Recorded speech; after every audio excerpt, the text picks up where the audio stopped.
Bonjour à toutes et tous. Merci d'être présentes et présents à cette conférence de presse qui lance notre dernière publication, le bilan fiscal et social du quinquennat d'Emmanuel Macron. Donc, notre syndicat national solidaire finances publiques est premier syndicat à la Direction générale des finances publiques et on vous a convié à cette conférence de presse pour vous présenter son bilan fiscal et social. En toute indépendance, notre syndicat technicien établit ses analyses sur les politiques fiscales et sociales déclinées au cours de cette mandature. Dans ce bilan, il nous a semblé opportun de mettre en perspective ces politiques au regard de nos valeurs traduites dans notre slogan « Justice fiscale, justice sociale ». Qu'est-ce que la justice fiscale? L'idéologie libérale traduira la justice fiscale par le moins d'impôts. Pour d'autres, comme notre organisation, ce sera le mieux d'impôts.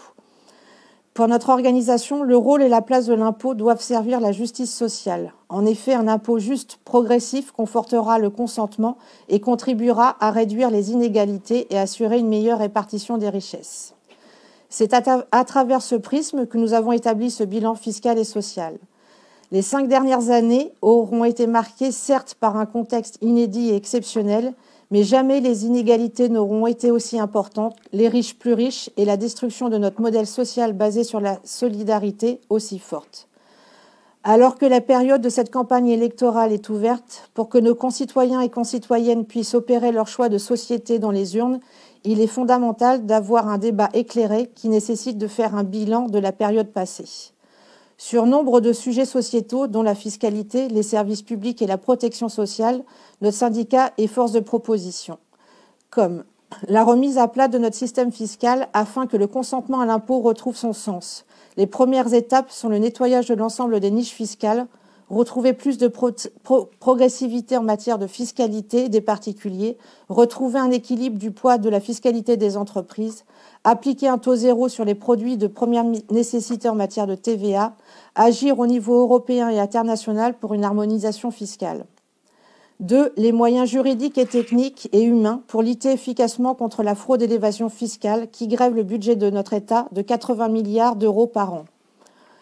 3. Avoir des services publics en lien avec les besoins des populations et de la transition écologique, financés par une contribution commune, dotés de moyens suffisants pour avoir une présence technicienne et de proximité sur l'ensemble du territoire.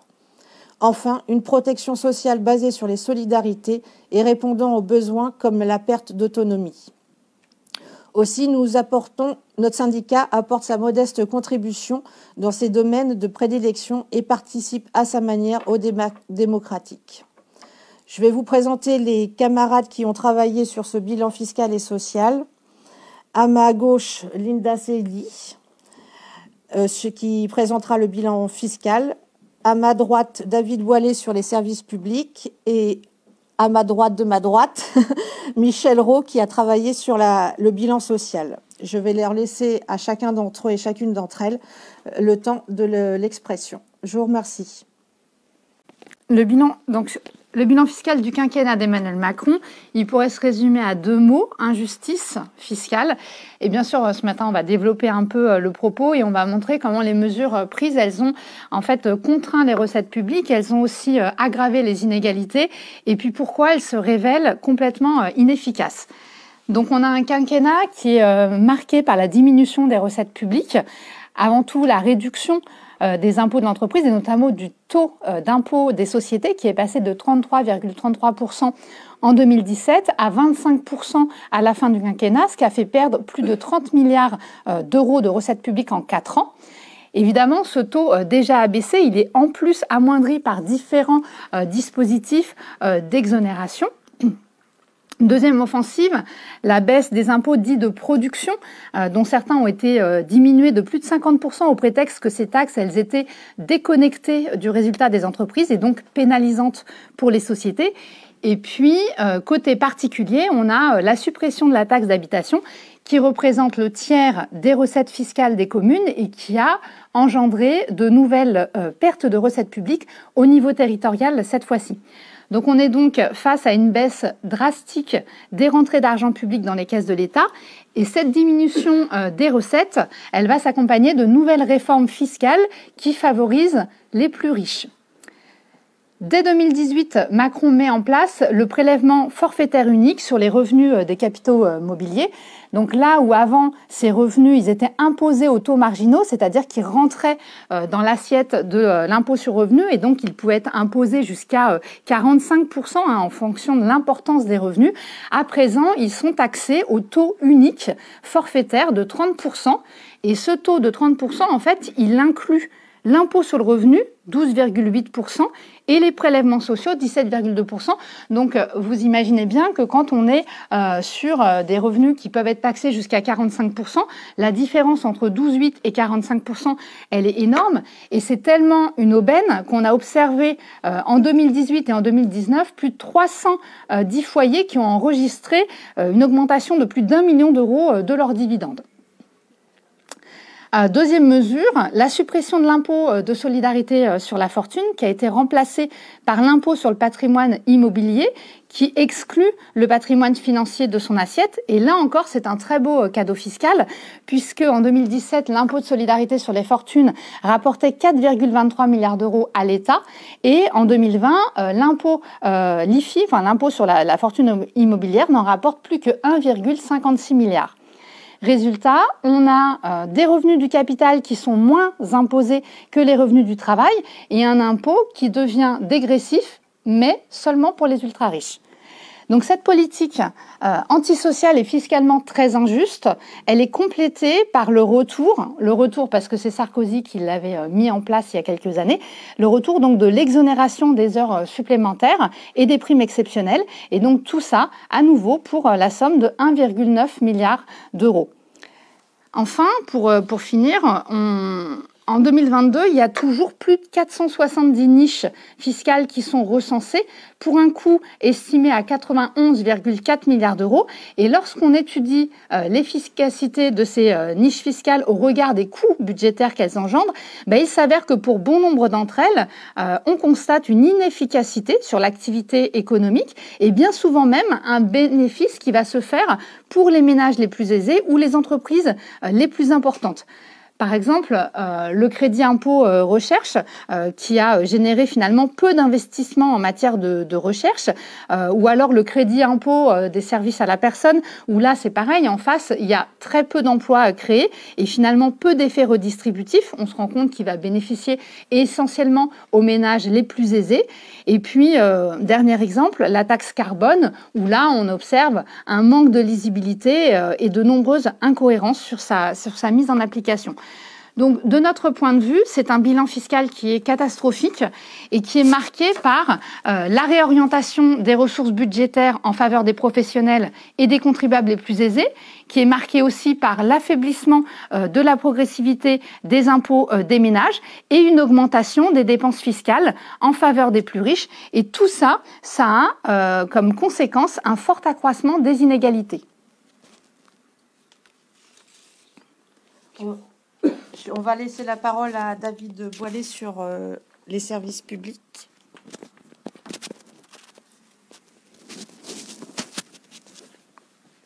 Oui, alors en parallèle de la diminution et de la contraction des recettes publiques, ce quinquennat a également été a conduit au démantèlement du service public à la française.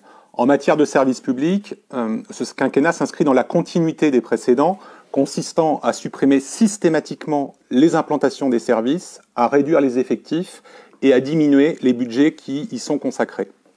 Emmanuel Macron a toutefois singulièrement accéléré leur démantèlement. Car à force de diminuer les moyens, de supprimer des emplois, on approche le point de non-retour. La crise sanitaire a souligné le risque de rupture de l'hôpital public. Mais celui-ci n'est malheureusement qu'une illustration parmi d'autres. Et quand il y a un petit effort de fait, dans la justice par exemple, les besoins sont tellement importants qu'il ne peut faire office de rattrapage. Et vous pouvez en passer en revue toutes les administrations, douane, répression des fraudes, inspection du travail, éducation, enseignement supérieur et bien sûr DGFiP. La logique est univoque.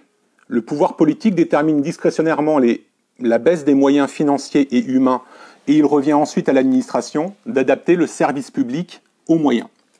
Les besoins de la population sont systématiquement ignorés et les conditions de travail des fonctionnaires sont dégradées. Et comme si ça ne suffisait pas, Emmanuel Macron et sa majorité diminuent encore les ressources budgétaires pour justifier de nouvelles coupes dans les dépenses publiques. Car, ne nous y trompons pas, il s'agit d'une volonté idéologique de mettre à mal le service public. Ainsi, pendant la crise sanitaire, les fermetures de lits ont perduré. Au moins 17 900 lits d'hospitalisation ont disparu pendant le quinquennat d'Emmanuel Macron, dont 5 700 pour la seule année 2020. La réduction du périmètre de l'offre des services publics ne fait pas disparaître les besoins de la population. Au contraire, elle les exacerbe. Elle permet donc d'ouvrir de nouvelles perspectives lucratives au marché pour celles et ceux qui pourront s'offrir des prestations qui seront relativement coûteuses. Il restera pour les autres, les plus indigents, un service minimal et ils devront s'en contenter. Deux obstacles principaux font encore obstacle à un démantèlement complet des services publics. Le premier, c'est la proximité des services avec l'usager, et le deuxième, c'est la résistance des fonctionnaires. Pendant ces 5 ans, la majorité politique et ses relais administratifs ont poursuivi un méthodique travail de sape consistant à éloigner le plus possible les services de l'usager et à attaquer le statut des fonctionnaires. Il a également contribué à remettre en cause significativement les missions du service public. Alors, en matière de destruction du service public, Emmanuel Macron a mis en œuvre les préconisations d'un comité, le comité d'action publique, dit CAP 2022, qui avait proposé tout simplement la liquidation du service public à la française, c'est-à-dire la fin de l'égalité, la fin de l'universalité d'accès au service public. Ils ont également accentué et poursuivi l'externalisation et la privatisation des missions de service public. Alors, s'agissant de l'externalisation, vous avez tous en mémoire le recours massif aux cabinets privés qui se substituent à des fonctionnaires pour concevoir ou pour exécuter des missions de service public. En matière de privatisation, on a assisté pendant ce quinquennat à la privatisation de missions historiques. Et on peut simplement prendre, pour ce qui concerne la DGFiP, l'exemple du recouvrement en numéraire, qui a été privatisé et transféré auprès des buralistes pour un coût qui avoisine plusieurs dizaines de millions d'euros supplémentaires et qui sont à la charge des contribuables. Donc la privatisation, c'est non seulement la dégradation de la mission de service public, mais c'est en plus une augmentation du coût du service. Le deuxième point saillant de la politique d'Emmanuel Macron pendant ce quinquennat a consisté à éloigner les services publics des usagers. Et cet éloignement, il est fait à dessein parce qu'il constitue un puissant vecteur de délégitimation du service auprès des Françaises et des Français. Cet éloignement, il est passé notamment par la dématérialisation des démarches qui a été systématisée pendant ce quinquennat. Alors qu'on ne se méprenne pas, la dématérialisation, ça peut être un point positif si c'est une proposition qui s'ajoute et qui permet à celles et ceux qui le souhaitent d'accéder au service public par ce moyen-là. Mais ça a été systématiquement un moyen de fermer les accueils physiques et ça a donc conduit à éloigner le service public d'un certain nombre d'usagers, à commencer par les plus précaires. La dématérialisation, elle a conduit à accentuer la renonciation aux droits des plus précaires. Elle conduit également à reporter en fait un certain nombre de tâches qui étaient auparavant assurées par l'administration sur l'usager, et en contrepartie de quoi il a été reconnu le droit à l'erreur de l'usager qui, réalisant ces démarches, ne peut bien évidemment pas avoir le même degré de connaissance que celui des fonctionnaires qui auparavant assuraient ces tâches. Au cours de ce quinquennat également a été instaurée une fausse proximité au travers de la création de ce qui a été appelé les espaces France Service. Il s'agissait, selon Emmanuel Macron, de permettre un accueil de proximité de l'ensemble des services publics pour tous les usagers à moins de 30 minutes de leur domicile. La réalité, c'est que la création de ces espaces France Service s'est fait au détriment des services de plein exercice qui ont été fermés avec la disparition de nombre de services publics de proximité et en particulier pour la DGFiP, d'un certain nombre de services d'impôts des particuliers et des entreprises et des trésoreries de proximité. et où, au cours de ce quinquennat, la démagogie n'a pas non plus disparu. Au contraire, elle a été largement accentuée au travers de la politique de délocalisation des services des métropoles vers les milieux ruraux et périurbains, avec cette idée qui était avancée, qui consistait à dire qu'il s'agissait de revitaliser le milieu rural et le milieu périurbain, mais avec un transfert minime de fonctionnaires. Donc on savait dès le départ, et le gouvernement savait dès le départ que ça n'aurait pas cet effet, et ça a conduit à désorganiser un peu plus les services publics et à éloigner encore un peu plus le service des usagers. Le deuxième trait très caractéristique du quinquennat d'Emmanuel Macron, ça a été l'attaque contre le statut et contre les personnels de la fonction publique, au travers notamment de la loi de transformation de la fonction publique du 6 août 2019. Alors, pendant ce quinquennat, la réduction des effectifs de la fonction publique d'État a perduré. Emmanuel Macron, candidat, avait annoncé l'objectif d'une suppression de 120 000 fonctionnaires, dont au moins 50 000 fonctionnaires d'État. Il n'a pas, heureusement, réussi à satisfaire cet objectif, puisque sur la période, à peu près 1300 équivalents temps plein ont été supprimés sur le plan global. Cette suppression du nombre d'effectifs cache néanmoins un certain nombre de disparités, avec un certain nombre d'administrations qui étaient totalement sacrifiées, comme la DGFiP, puisque celle-ci a connu une suppression de 9300 emplois pendant le quinquennat, ce qui fait à peu près encore 10% de l'effectif, et ça s'ajoute aux suppressions antérieures qui conduisent en fait à une suppression d'à peu près 40% de l'effectif total de la DGFiP depuis le début des suppressions d'emplois. Au travers de la loi de transformation de la fonction publique, il y a eu également la mise en place de la rupture conventionnelle qui vise à inciter au départ un certain nombre de fonctionnaires. Et c'est aussi au cours de ce quinquennat qu'on a connu une parfaite stagnation salariale, puisque c'est le premier quinquennat au cours duquel le point d'indice n'a pas été du tout revalorisé, entraînant une perte de pouvoir d'achat significative pour l'ensemble des fonctionnaires.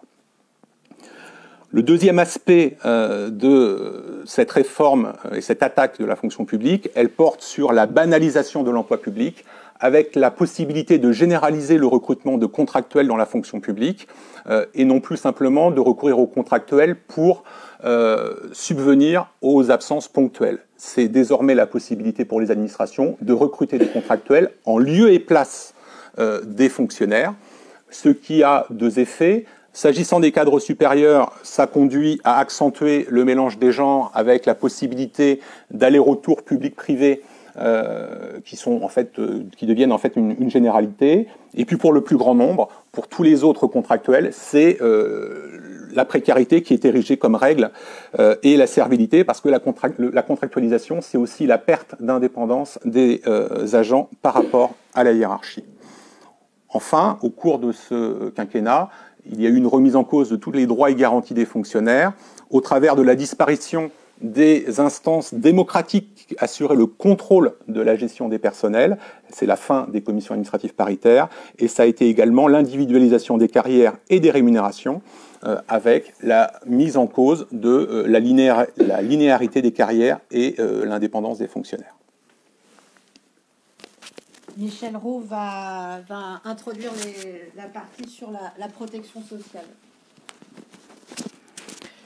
Oui, alors sur le bilan qu'on peut faire sur la protection sociale d'une façon générale, je crois qu'on peut mettre en évidence deux types de mesures qui ont considérablement affaibli la protection sociale.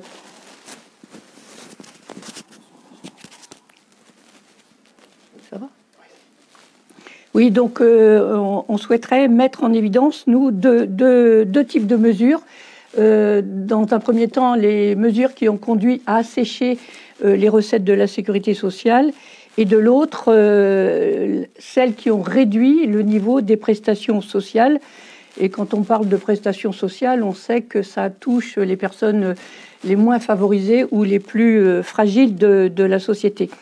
Alors, dans un premier temps, si on s'arrête sur l'assèchement des ressources affectées à la sécurité sociale, eh bien, ce qui a été très marquant dans ce quinquennat, eh bien, ce sont de nouvelles exonérations de cotisations sociales en faveur des entreprises, et dont la plus spectaculaire est la transformation du CICE, crédit d'impôt compétitivité emploi, en une diminution supplémentaire de cotisations patronales.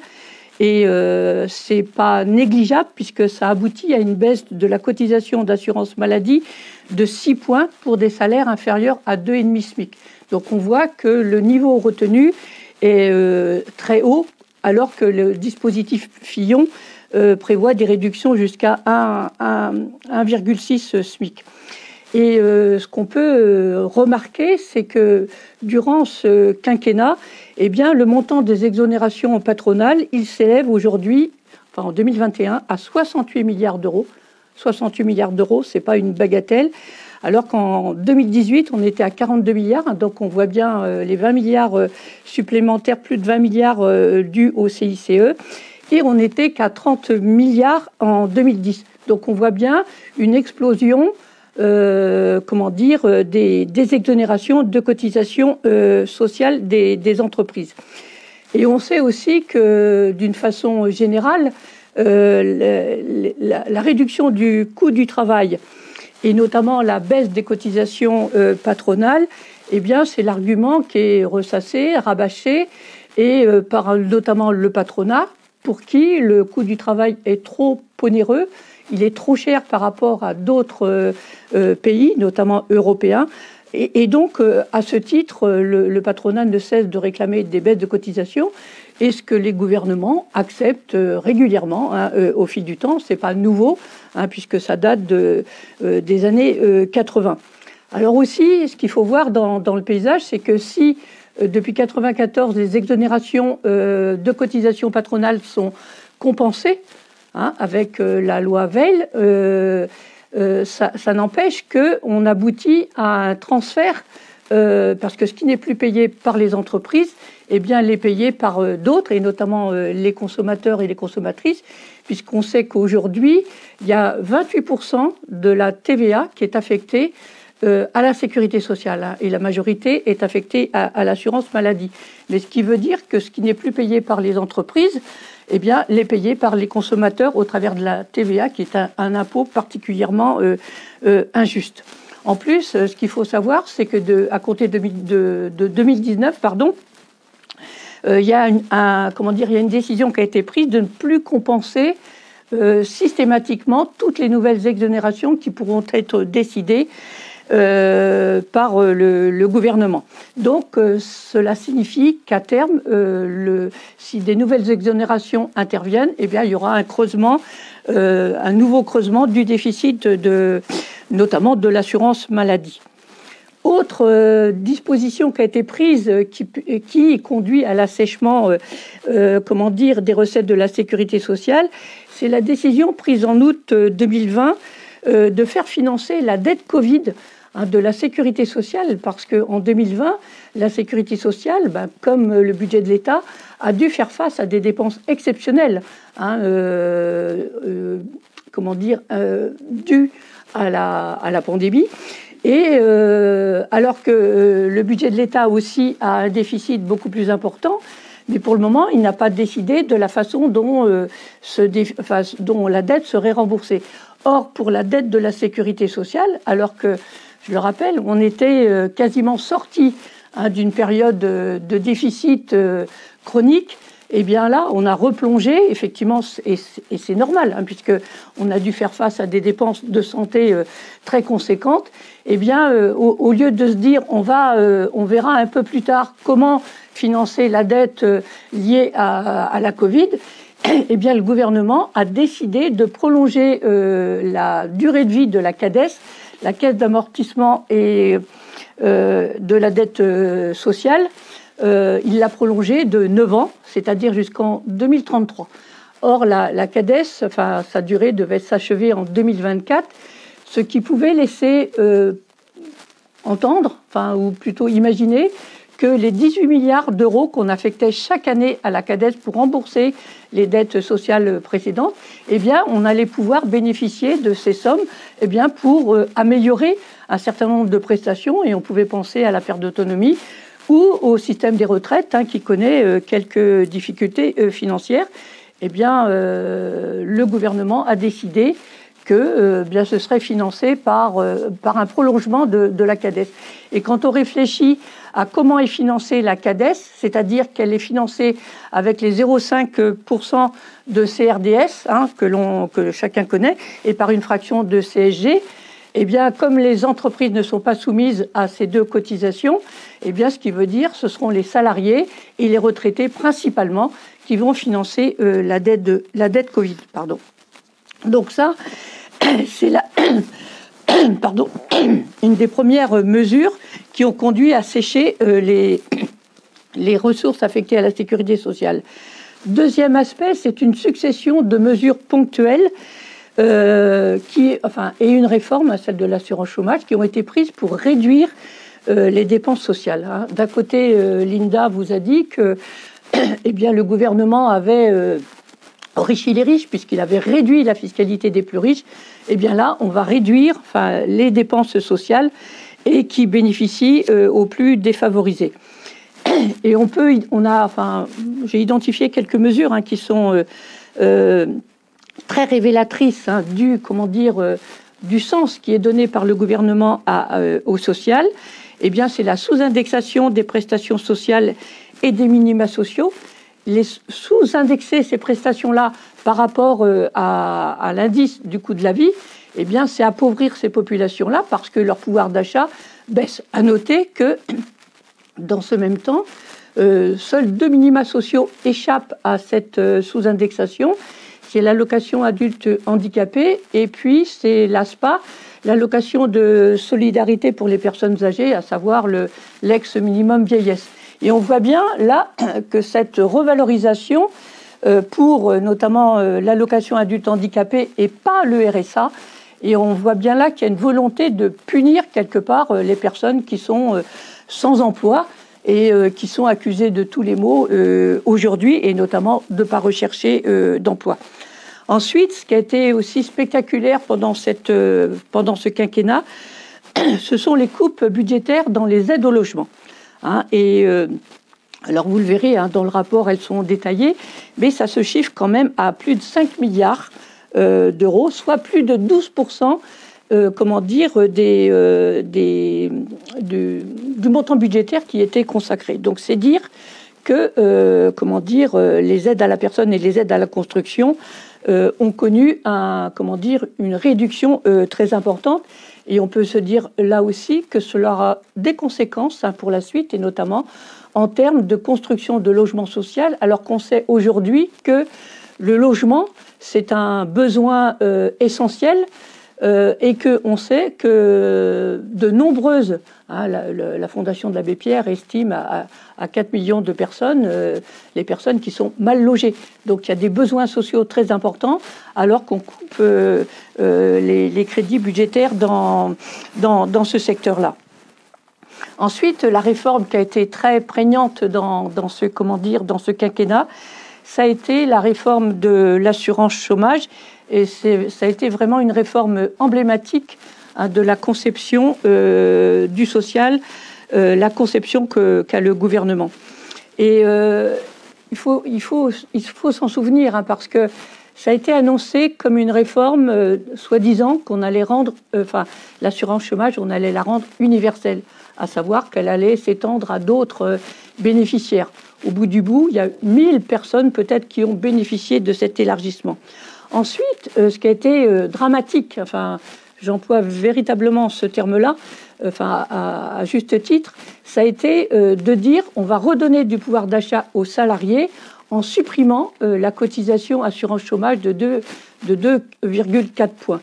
Puis il y avait un petit reste de 0,75 d'assurance maladie. Donc pour redonner du pouvoir d'achat aux familles, aux salariés, eh bien on supprime ces cotisations-là et en contrepartie, on va soumettre tout le monde à 1,7 de CSG supplémentaire.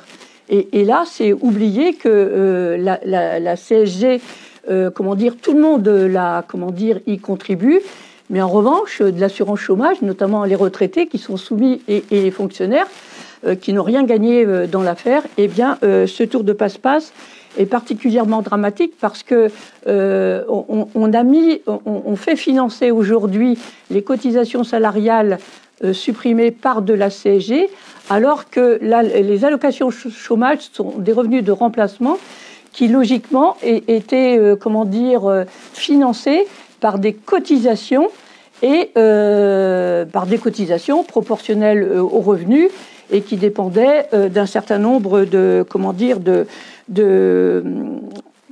la durée de cotisation, depuis quand on était salarié, tout ça.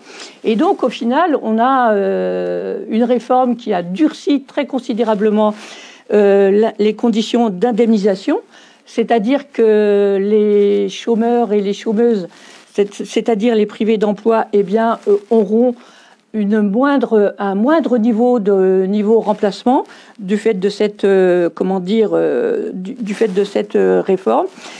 Voilà. Donc ça, l'assurance chômage, ça a été vraiment le gros point noir de cette réforme. Pardon, ça a été la grosse réforme, point noir de ce quinquennat. Ensuite, juste 2 mots avant de terminer pour dire qu'on a échappé à une réforme du système de retraite qui était particulièrement négative. Vous savez que le gouvernement souhaitait mettre un système de retraite par points et que les manifestations, les oppositions qui se sont fait jour et puis la crise du Covid a mis un terme à cette destruction, parce que je crois qu'il faut le dire comme ça. Et notamment, c'est pas inintéressant de relever ce que disait le Conseil d'État, que c'était une réforme qui allait transformer pour les décennies à venir un système social qui constitue une des composantes majeures du contrat social. Donc, en conclusion, ce qu'on peut dire, c'est que la réforme de l'assurance chômage et celle des retraites, si elle avait été menée à son terme, mais on sait que se profile une nouvelle réforme avec le report de l'âge d'ouverture à la retraite, donc de 62 à 65 ans, eh bien, ces réformes-là préfigurent de la transformation, voire de la destruction du modèle social français. Parce qu'en détricotant, quand on regarde dans le détail, le gouvernement a détricoté les droits sociaux. Et en détricotant les droits sociaux, il aggrave l'insécurité sociale. Alors qu'on sait qu'aujourd'hui, même si on a l'habitude de dire que la France est un pays riche, eh bien, on a beaucoup de pauvreté et il y a des inégalités très fortes aujourd'hui qui mériteraient d'être, d'être traitées au fond et de comprendre les difficultés que peuvent connaître un certain nombre de personnes, et notamment celles qui n'ont pas accès à un revenu décent, celles qui n'ont pas accès à une retraite décente, celles qui n'ont pas accès à un logement non plus digne et décent, ni à un travail décent. Parce qu'en plus, on sait que la crise a montré combien les inégalités, notamment à ce titre, étaient importantes. Voilà. Et on se rend compte aujourd'hui que on ne débat plus du rôle et de la place de la sécurité sociale dans la société, mais dans l'économie. Et donc, c'est une inversion majeure par rapport à ce qu'on a pu connaître. Et donc, si ces politiques se poursuivaient, eh bien, on aurait une véritable remise en cause du modèle social français.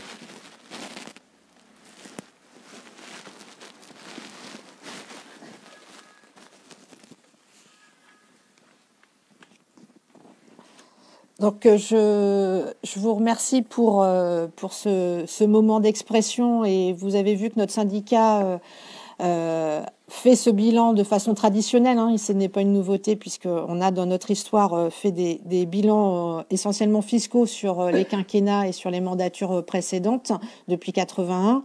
Là, on a mis en perspective le bilan fiscal et social parce que l'un et l'autre sont bien liés.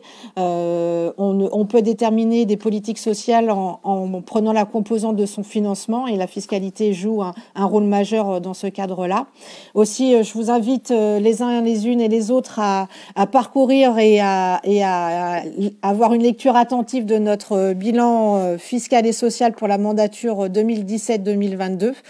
Et c'est en tant que citoyens et citoyennes éclairés que nos choix dans les urnes pour ce que nous on porte, un monde plus juste et plus solidaire, pourront permettre, enfin en tout cas on l'a écrit dans ce sens-là, pour que les débats démocratiques puissent s'inscrire avec des citoyens et des citoyennes éclairés.